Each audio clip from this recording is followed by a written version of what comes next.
Dur pour les CPS et les personnes les plus défavorisées, le gouvernement fédéral supprime le fonds de participation et d'activation sociale. Je t'explique tout, mais d'abord abonne-toi et laisse ton avis en commentaire, ça m'intéresse. Ce fonds a comme objectif d'aider un public défavorisé à le réintégrer dans la société et in fine à lui trouver un travail.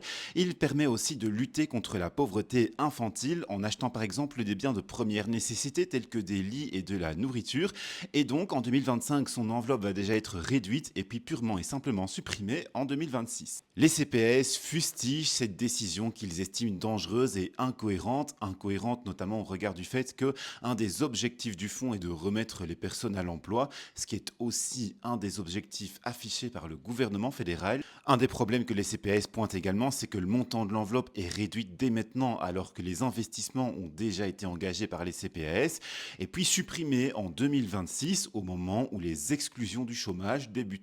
Mais attention, pour moi, il faut prendre encore cette information avec de la prudence. Elle a été sortie par RTL Info dans le 19h et on la trouve pratiquement nulle part ailleurs. On manque d'une explication importante, celle du gouvernement fédéral. On ne sait pas, il n'y a pas d'explication pour l'instant sur la suppression de cette mesure.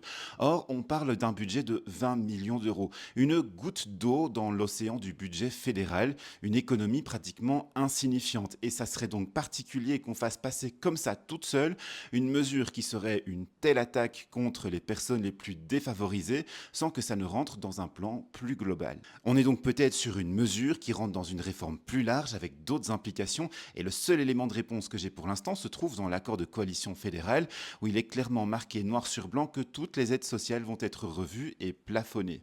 Pour avoir plus d'explications, j'ai contacté par mail la ministre en charge Anneline Van Bossuyt et je vous partagerai la réponse si j'en obtiens une.